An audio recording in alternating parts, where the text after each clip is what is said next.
Hello, my friends. Welcome to the Weekly Sip for May 19th, 2019. Let's get right into it. From Fox News, woman shot herself in the head while cuffed with hands behind her back during traffic stop in suicide, police say. Now, this sounds a bit unbelievable. I don't know if you agree. A 19-year-old woman involved in a traffic stop committed suicide after shooting herself through the mouth while her hands were cuffed behind her back. Sarah Wilson and her boyfriend were arrested during a stop in July 2018 after cops... Wait, not 2018. Is this like a really old story they're just reporting on recently? Well, whatever, it doesn't matter, I guess. After cops allegedly found drugs in the 1996 Lexus the couple were driving. Police said they handcuffed Wilson, and while attempting to apprehend her boyfriend, 27-year-old Holden Medlin, he became combative and ran away from the scene. Cops reportedly left Wilson handcuffed with her hands behind her back as they ran to catch Medlin. While unattended, police say, she was able to grab a weapon out of the Lexus, contorted her body, and shot herself through the mouth. A medical examiner confirmed on Thursday that Wilson died of a suicide, but friends and family continue to doubt the story. In all of her life, I have never known of her to shoot a gun, own a gun, or even hold a gun, Wilson's mother, Dawn, told ABC 13 last year. She told the station she spoke to witnesses who told her police were responsible for her daughter's death. On the one hand, this sounds like textbook police cover-up. On the other, I would not trust a mum to talk about the innocence of her daughter. She's probably willing to hand-wave away almost everything bad that her kids do because, well, she's a mum. There's a few different stories, but they all end up the same, that the police shot her. Things are not matching up. Somewhere, somehow, there is a discrepancy. And it kind of sounds like it, doesn't it? Body cam footage that may have been able to answer any questions about the incident is unavailable. A police spokesperson said in August that a body cam on one of the officers during the stop was knocked off the officer's uniform during the struggle. Yeah? The cops often get a bad rap. You know, it's undeserved sometimes. Cops go through hell out there, you know? And there's some irrational hatred of the police. But then you read a story like this, where things just seem to line up perfectly and now somebody's dead. And you have to say, no. There are still some shitty fucking cops out there, dude.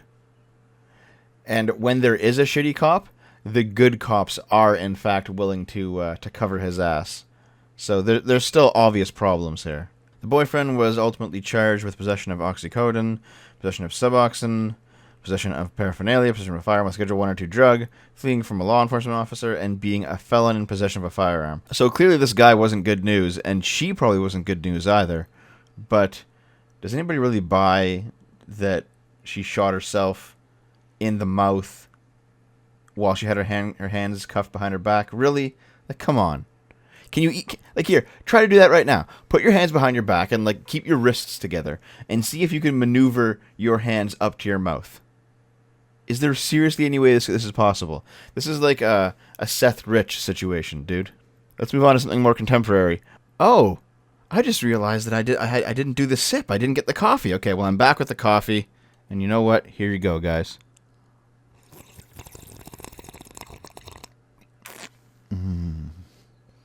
All you fuckers who think you can skip the sip, think again. But here's a more contemporary article. Will Meghan Markle and Prince Harry raise their baby to be black? Well, he's ginger as fuck. And she's like, what, half black? So 1/4 black. Why would you raise a baby to be black if they were 1/4 black? So Meghan Markle, the American biracial wife of Prince Harry, did it. She managed to have their baby, a boy, on her own terms, which is to say at an undisclosed location. Although we all know the young British royal couple have been holed up at their Windsor home with the fairy tale name of Frogmore Cottage, we don't know where she actually gave birth, and on an undisclosed timetable.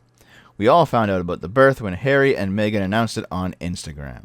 Buckingham Palace announced it too. I never understood the complete fascination with the British royal family. And I'm from a country that actually has connections to that family. I don't get it. I don't get it. But will the Duke and Duchess of Sussex, whose very marriage was a break from royal traditions, break with the tradition of British royal family life and raise their boy their way. He'll learn plenty about his royal background, being seventh in line to the throne. What will he know about his American family? He'll know he's royal when photographers incessantly snap his picture at events. But I'm guessing that one of his first questions to his parents will be, "Am I black?" The answer, yes you are. Apparently the Los Angeles Times goes by the one-drop rule. And if you didn't guess it from looking at his light-skinned mother, then you need only look at his maternal grandmother, Doria Ragland, who lives in Los Angeles. There was that one video of that black YouTuber who did like an ancestry test on herself, and she got really pissed because she discovered that she was partially white. And the honest truth is, if you're a black person in the United States, you're probably partially white and or partially Native American. It's just how it goes. Like, here, let me show you. Like, here's some pictures of black people from Africa who are 100% black. Like, they're really dark, right? They're really dark. Like, you're not gonna find that many African Americans who are this dark, because most African Americans are mixed people. And then you get this woman who was really, really happy to do this sort of thing, right? Like she's smiling, she's having a good time. She's getting her ancestry DNA results as a black American. And you skip ahead, and look, she's 14% European, which is, by the way, probably why she's a little bit lighter than some of those other pictures that I just showed you earlier. And look at her face. She's not that happy about it. I don't even need to turn on the sound for you guys to know what's going on here. Like, look, the wind's definitely been taken out of her sails, huh? You know, here's another one. This one went viral a little while ago. This is a re-upload because she took it down after the complete negative reaction that she had. Check this out, dude. She's real happy to get her DNA test coming in, right? Now check this. Oh. Look at her face. European ancestry. Oh. Oh. She's in shock. And look, the entire rest of the thing, she's looking at it. She's trying to, like, figure it out. She can't really put it all together. And she's pissed about it. She's pissed about being partially white. How about you? Again, looking all happy about getting her results in Jasmine Rose. And she's happy about Nigeria. Happy about Nigeria. Oh, there's a few European in there. European Jewish. I see Iberian Peninsula. Great Britain. Oh. You're not so happy anymore, are you? So when we head back to this article, it's just ridiculous. Like, are they going to raise their baby black? They're 1/4 black. You know what? His kid will be 1/8 black, most likely. It's eventually not going to matter. And the fact that they're saying, oh, this baby must be raised black. It really is the one-drop rule. It really is a form of racism. You know, look at this. Look at this fucking article. He needs to know about what it means to be a black person in the world today. He's a fucking prince. What kind of discrimination do you think he's going to face? There is no one black experience, except perhaps a cop stopping you because you look like a suspect. I highly doubt that's going to happen to the young Sussex. Well, then it's not really relevant, is it? If this black prince will not even experience the one black experience that exists, then maybe he's not black. Or maybe, even more importantly, it doesn't matter whether he's black or not. Let's move on to this.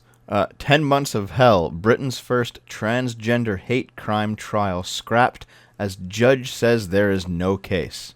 Miranda Yardley, 51, was accused of harassing Helen Islam when they got into a spat about self-identification on Twitter. About self-identification on Twitter. That's the case. That's the spat. Imagine going to court over your fucking tweets. What a nightmare world we live in. This is definitely one of the darker timelines. Miranda Yardley went through 10 months of hell after being accused of harassing Helen Islam when they got into a spat about self-identification on Twitter. Fair enough. The district judge dismissed the case last Friday after a one-day hearing due to a lack of evidence. The accountant underwent gender reassignment surgery to become a woman 10 years ago, but identifies as a man and describes himself as transsexual. Whatever. It's so dumb. Despite his own experience, Yardley contends that individuals cannot change sex. Oh. So wait, this individual here, Miranda Yardley, who is trans and has obviously transitioned to the best of their ability says that individuals cannot change sex. Well, at least you're not, like, hiding from the reality of the situation, right? I mean, fair enough. 1 point for you. The court heard that Miss Islan, who is married with kids, works with a trans advocacy group, and one of her teenage children is transgender. Okay, so here's the situation. You've got Miranda Yardley, the person who was born biologically male, who has transitioned and now lives life as a female, saying that you can't change your sex. And then you have a cis woman, who is Helen Islan, who works in a trans advocacy group and has a trans daughter, but is cis herself, saying, yes, you can change sex. Cue up the two Spider-Mans pointing fingers at each other right here. Using a pseudonym, Miss Islan claimed her opponents were spreading hysteria, and tensions began to escalate into increasingly aggressive exchanges. It was at this point that Yardley exposed the user by tweeting a picture and a link to her real identity, as well as referencing her transgender child. Miss Islan complained that this outed him and led to them both being harassed, and said the post made her feel stressed and sick. So this trans person outed the trans daughter of Miss Islan on Twitter, and that caused stress, I guess. Okay, fair enough. You doxed him. The police initially dealt with the report for passing it to colleagues in Essex, who decided it was a hate crime. Oh shit, dude. Doxing's a hate crime now. When it reached the court, the defense claimed Miss Islan herself regularly tweeted about her trans child, stating he was taking blockers and had come out at school. I guess she didn't really out them then. The court heard that searching her name on Google brought up personal details as well as a family photo, which she had posted. According to the Mail, Judge Willard said, "Where is the evidence of harassment taking into account the need for free speech? You have to show a course of conduct, and at the moment we have one tweet. Even the judge knows this is stupid. What a waste of fucking time." This is a bit of an older article, but I only just got handed it, so fuck it. 27 reasons you should date an HIV-positive man right now. Hey, someone go call up Low Ping. Someone go call up Dry Bones. Tell them to get on this shit right the fuck away. Mr. JD, it's time. This week we marked National Gay Men's HIV and AIDS Awareness Day. I don't fucking care. Let's get to the reasons. Where's the reasons? Undetectable means untransmittable. Is that the Is that the truth? I don't know much about HIV, but I have a feeling it might not be quite that simple. Last month, the global medical and scientific community at the forefront of HIV research care came together in Paris for the 9th International AIDS Society Conference, where they announced unequivocally that an undetectable HIV viral load means HIV is untransmittable. And look at this picture they put together. It's like, hey, dude, you wanna take some of my viral load? 2. One more time for the folks in the back. Okay, so this is just literally repeating the first point. Well, that doesn't really make it 27 reasons, right? If you diligently take your medicine and keep your viral load to below detectable levels, you will not be dangerous to your partner. We now have the scientific data to say you may be infected, but you're not infectious. I'm not going to trust that shit. Fuck you. It's not fake science. It's not bullshit, as one guy told me on a first date 2 years ago. Wait. This is a landmark development in response to HIV and to people. Fine. Reason 3 is just a repeat of reasons 2 and 1. 4. You have nothing to fear. We're fun. We're available. We're pause. We're the guy working out to you next to the gym. The cutie in the apartment. These aren't different reasons. It's you restating the same thing. What's the issue? Why are we not hearing it? Why are guys still serosorting, choosing sex partners based on HIV status? Well, 1, because they don't want to get fucking HIV. You learned the campaign. Here's my... Nope. This is just... We can teach you about the first 6 reasons, which are all just the same We're literally everywhere. Okay. Here's actually reason 2. So, reasons 1 through 7 were... We can't transmit HIV to you anymore. I don't believe it, but fine. Reason 8 is that there's too many of us to avoid. I fucking hate the pause community within the gay subculture. It's fucking abysmal and atrocious. There's a bunch of videos out there if you want to go look it up, but there's like people who just they feel good about getting themselves infected and infecting others. There's the one fellow who like raped an Asian guy and because he specifically wanted to infect him. Like what What the fuck is wrong with you, gay community? We're not out to hurt anyone. I don't agree. We're usually more sexually adventurous thanks to a virus that we got through sex. That's not necessarily a good thing. I don't know if people want a partner where their organs might fall out of their asshole just from walking down the street. This is a terrible article. And it's, you know what? It's not about the gay thing. I don't care about the gay thing at all. Like, who honestly cares about that in this day and age? It's the fact that this is just one arm of the normalization of AIDS, and like, yeah, it's okay. Maybe, you know, maybe within my lifetime we'll see, you know, if you don't have AIDS, you're discriminatory. Maybe within my lifetime we'll see that fucking nonsense. Let's move on. Instagram star is filmed sobbing over